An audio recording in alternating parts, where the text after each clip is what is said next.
Welcome to House Money with Corbin Matisse. Here we have real conversations with Texas real estate experts. You'll hear true stories about the market from the heart of Texas real estate. Let's go.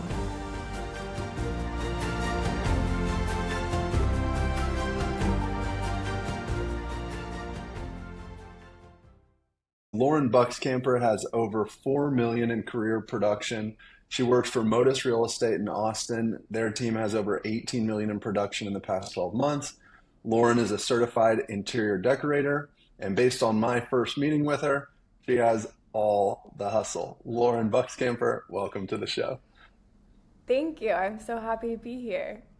So in our first meeting, you told me that the day prior, you had made something like 200 sales calls. And I think that was your first meeting of the day. I feel like it was around like 10:30 a.m. or something like that. And to be honest, you seemed a little worn out, but I had never made that many sales calls in my career. So I knew that you and I'd end up being friends. This was back when I think when you were just getting started. How was it being a new realtor in 2021? We had brunch at Snooze Eatery. And I told you that I was making 1,000 cold calls a week, and I will never forget the look on your face when I said that, because no one else was doing anything like it at the time.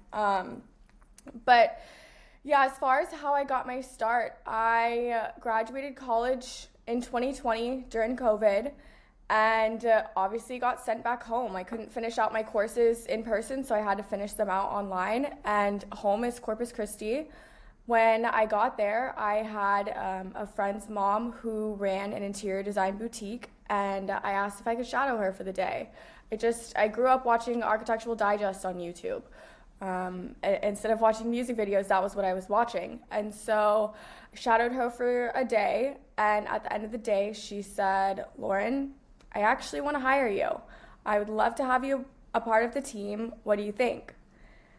And I was just trying to shadow her. And I said, "You know what? Yeah, I think I would like that." And Keller Williams happened to be across the street, and I thought, why not kill two birds with one stone? And I went ahead and got my real estate license while I was working at this interior design boutique. And God, maybe it was 8-9 months later, I saved up just enough money, and I moved to Austin, and all I told was my parents and my grandparents, and everyone else found out along the way. And here I am. That's crazy. So, all right. So you introduced me to Lauren Constantine, who's been my insurance Yes. partner now for over 4 years. She's helped about 100 of our home buyers insure their homes. She's been an amazing partner to us, and partnerships are so important. I've noticed that you are all in and 100% committed on every client that you work with. What do home buyers need to know when picking a realtor to help them buy a house? Do you know what? When I first started my career, someone said something to me, and it has stuck with me the entirety of the rest of my career. And they said, sometimes the people you work with are more important than the business itself. And so I think when home buyers are picking a realtor, it's really important to pick someone whose values align with you and who you know as a person. I know sometimes people don't want to work with their friends as realtors, but I actually think you have the advantage because you know what your friend is like. For example, I try to show up for my friends. I'm accountable. I'm always on time.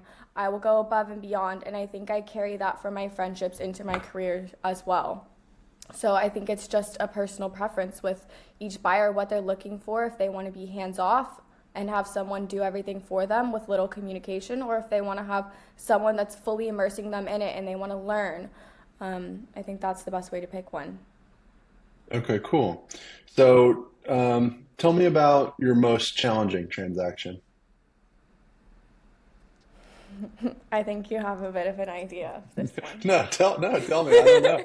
I mean, you and I've worked on a couple that were not easy, but from your Yeah. perspective, what was the most challenging transaction? Walk us through that one and tell me what you learned. I think when you ask about challenging transactions, I don't think which one was the most difficult to get to the closing table. I think for me, it's more of which one was the most of an interpersonal struggle between myself and the client. And I think in real estate, realtors get dehumanized a lot, and we get walked all over because sometimes our checks are pretty big, and people think that that gives them a right to maybe not treat us as an equal. Tell me And about just your most thinking, challenging transaction and what'd you learn? I think my most challenging transaction was in, I believe it was year 2 of my career.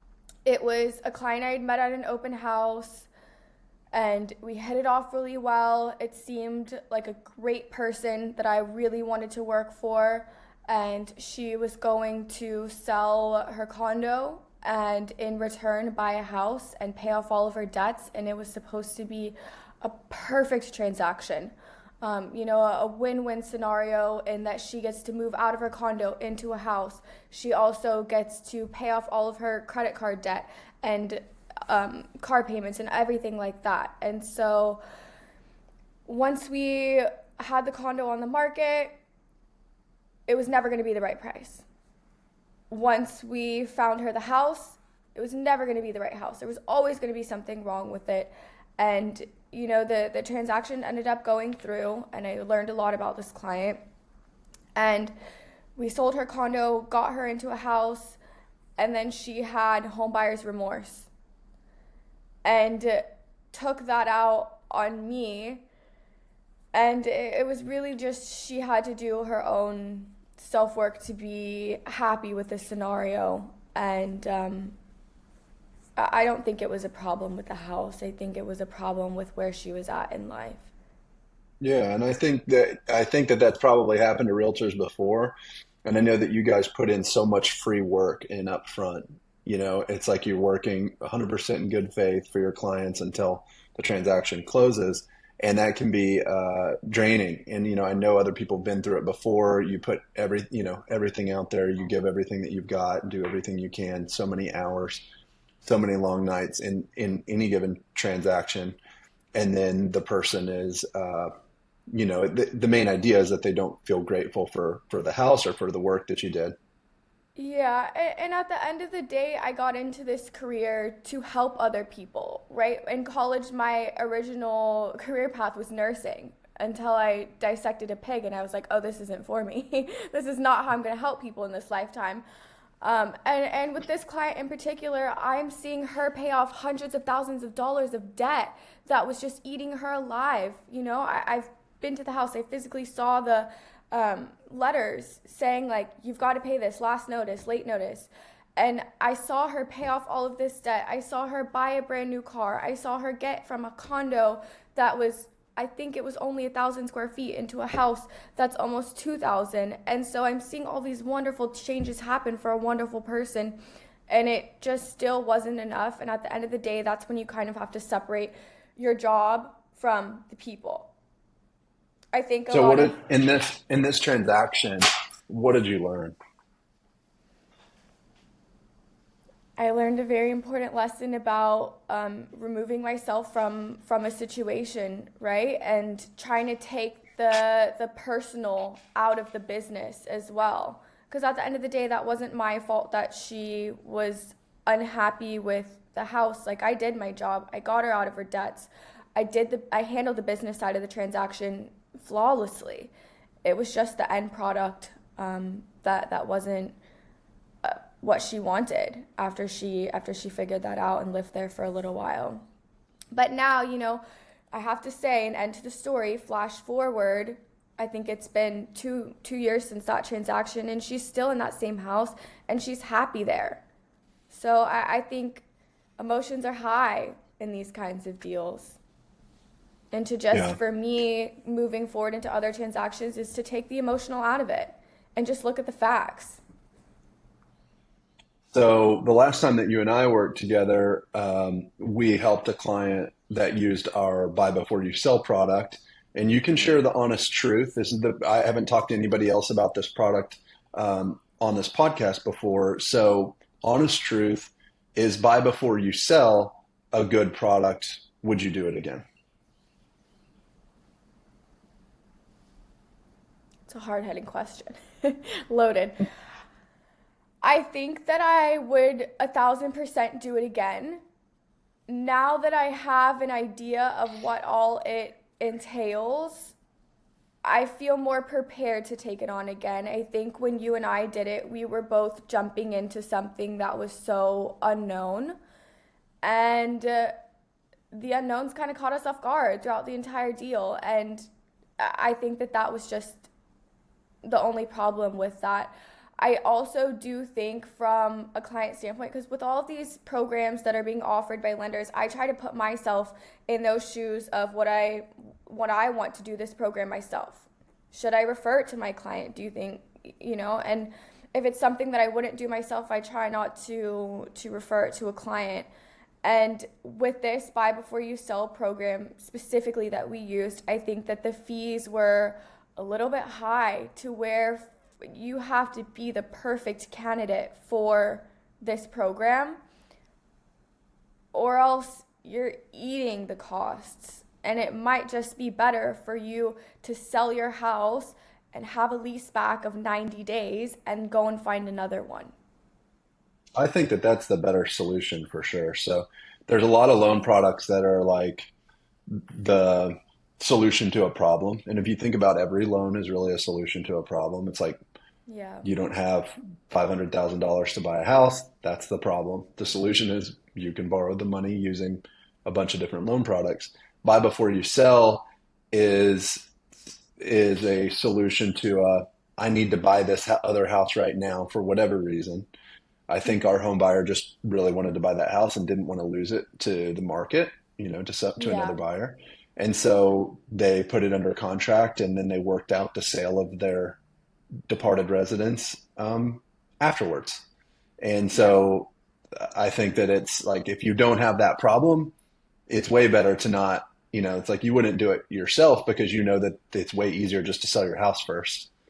Yeah. But And if I people think get at the themselves into these situations, they have to find solutions to it. This was the solution to that specific problem. Yeah, I think as well at the time we were doing it in the market, things were going pretty quick. It had picked up a bit, and they really did not want to lose out on that house. But then they had 20 years of memories attached to the other house, and it was an interesting deal, I'll say, all around. It was just I learned so much from it, and I'm so glad that you and I got to work together, and you got to learn with me on a lot of these Yeah. things.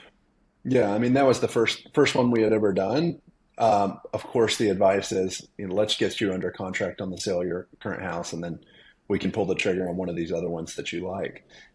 We Yeah. definitely don't want people to end up in a situation where there's pressure because then you have to do stuff like pay high fees for certain solutions that are, risky for the people providing them. Like if us giving a bridge loan or our partner giving a bridge loan to a home buyer who hasn't sold a house yet, needs cash to close on the house they're purchasing, and we're the backup offer. We're going to buy the house if the house doesn't, if they can't Yeah. sell it. So it's like there's risk for lots of people there. If you can avoid all that, I think that is a better way to go.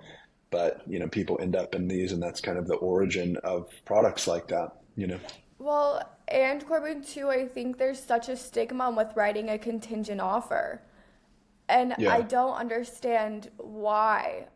If you love a house, write the offer, even if it's contingent and they throw it out, at least you put something out there into the world, right? And over the last 3 years in the market, I don't think contingent offers are bad offers. You yeah. I just get think that right out there now, now. so this year, I think that a seller would be happy to take a contingent offer. But I say that, and then we just lost our first deal in multiple offers in Bastrop County a couple weeks ago. So we'll see Yeah. what happens this summer. And One it for changes this with time. client, as well that we just did the deal with, we did write a contingent offer in the very beginning, and they turned it down. So our Mm, next possible scenario was to move into the buy before you sell because they wanted it that badly.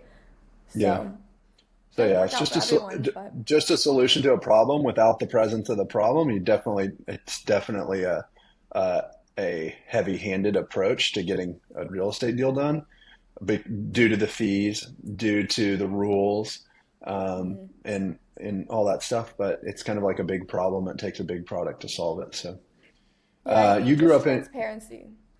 Yeah, just like telling them all that stuff up front. There's a lot of that that we didn't even know going into it. Like what happens if you have to extend the contract and that kind of thing if you don't sell it in Well, 60 days.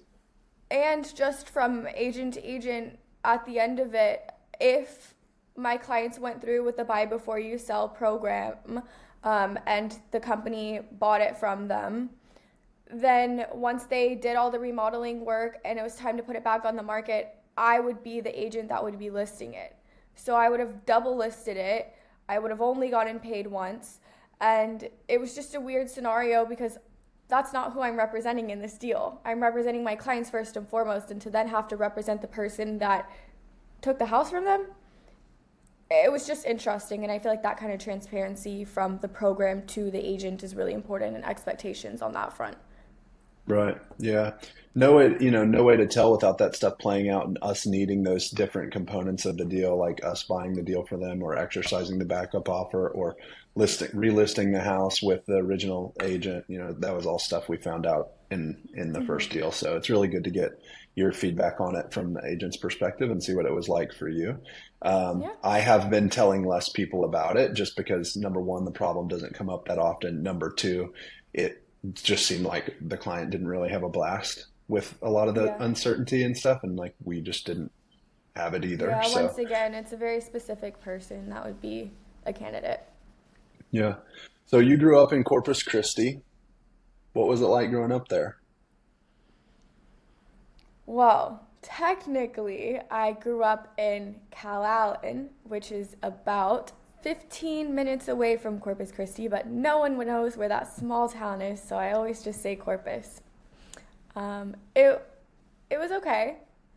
My mom is originally from Chicago, so she's very much a city girl. And my dad grew up in a small town called George West, that's maybe about 30 miles away from Calallen.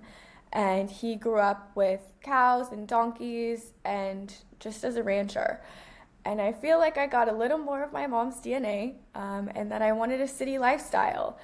And Corpus, it was great. We had the beach. I love the beach, but I just felt like there was not much opportunity there. Um, as far as employment, as far as career paths, as far as dreams go, and I just needed a little bit more. And I think I knew that from a very young age. So when you go back and visit, is it any different today? I don't really go back and visit.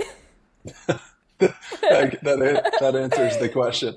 All right. So when you're not selling every house in Central Texas now, it seems like you enjoy creative time. Talk to me about sewing, painting, and decorating.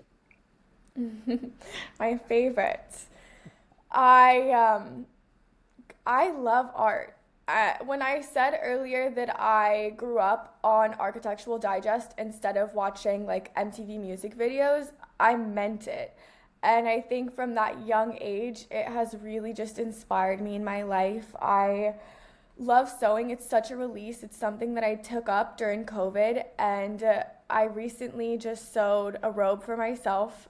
And my mom thinks it's the most fascinating thing, and she was like, "I want one too." And then as far as painting goes, I I just feel like it's a great creative outlet. I think leading off of that, you can't pour from an empty cup. And that's something that I learned really late in the industry of it's so important to take time for yourself. In my first few years, I was hustling, hustling, hustling. And I thought that if I went out to dinner with friends, it was a terrible waste of my time because I wasn't spending it procuring leads. Or if I sat at home and I just wanted one night on a Saturday to watch a movie and have a glass of wine, it was the worst thing ever because I wasn't thinking about my clients. And all of that to say, sewing, art, painting, thrifting art, like this here, they're all just creative outlets for me to be able to pour from a full cup. That's awesome. Okay, so I saw a post a year ago about your grandmother on her 92nd birthday. How did she influence you in your career? Oh, that's such a great question. She actually was a realtor, and I had no idea until maybe until I got my license even. And she's the most wonderful woman in the whole entire world, and I love her. She is now 93. And I think that she's a great sounding board for me. With someone who is 93 years old, you have a whole lifetime of experience. She's been in the industry. Of course, it was at a different time period, but oh my God, it's so nice to have somebody that just gets it sometimes. Yeah. And so where does she live? She lives in Corpus. Okay. Yeah, And I see her. She actually, my mom brought her up, I think it was a month ago, because she has never traveled to see me in college. She's never traveled to see me since I moved to Austin. And now that I have my house, she was like, I would love to go visit. And so we all had a big girl sleepover. I send her Trader Joe's packages all the time, and we finally got to take her to the Trader Joe's store, which it's like a kid in a candy store. She was so happy. So it was really that's awesome. wholesome. Yeah, that's great. Okay, so what is your advice to first-time home buyers just starting their journey in Central Texas, or maybe people who are just thinking that they want to buy a house? What's your advice to them? I think there's a lot of advice I can give, right? Being a first-time home buyer 2 years ago, it's so much different when you're the person in the transaction.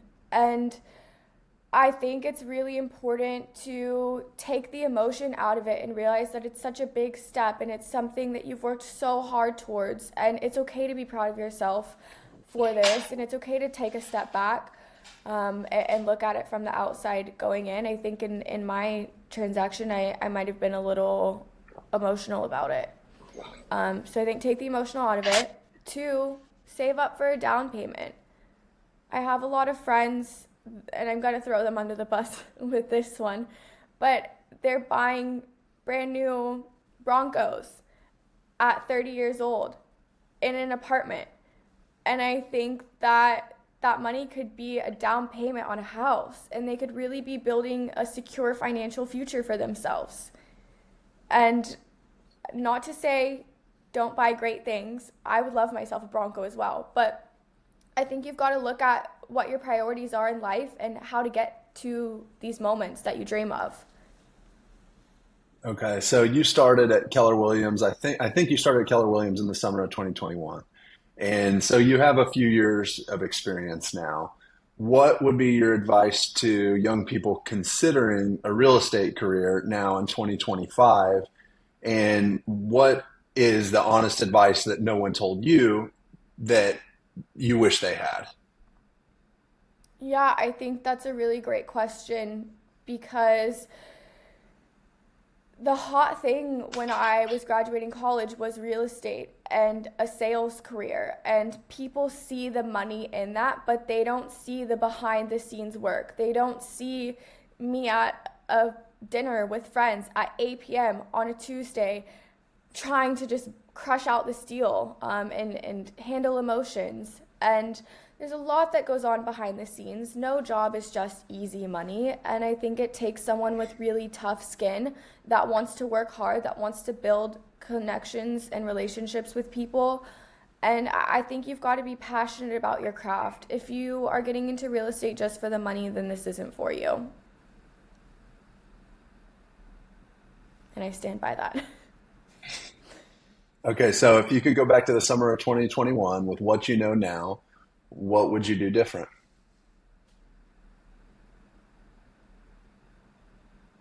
I don't know that I would do anything differently. I think I'm really happy with the progression, of where I'm at now. In February of next year, I will be applying for my broker's license, which I think is so cool. And everything in these last 4 years that have led me up to that moment have been such great learning experiences. The good, the bad, the ugly, the happy, the sad, the stressful days. I I don't think I would change a thing. It's amazing. Lauren Buxkamper, where can people find you? You can find me at Lauren Lux, Luxe, Realtor on Instagram. And maybe stay tuned for YouTube. We'll see. Okay. Lauren, thank you so much for coming on today. Thank you, Corbin, for having me. If we already know each other, thanks for dropping by. If you're a first-time listener, then we'd love to hear what you think. Please follow wherever you're listening and consider leaving a 5-star review so that more awesome people like you can find our content. To learn more about loan options with Corbin, visit MatisseMortgage.com and click free phone consultation. Take care, and we'll see you next time on House Money with Corbin Matisse.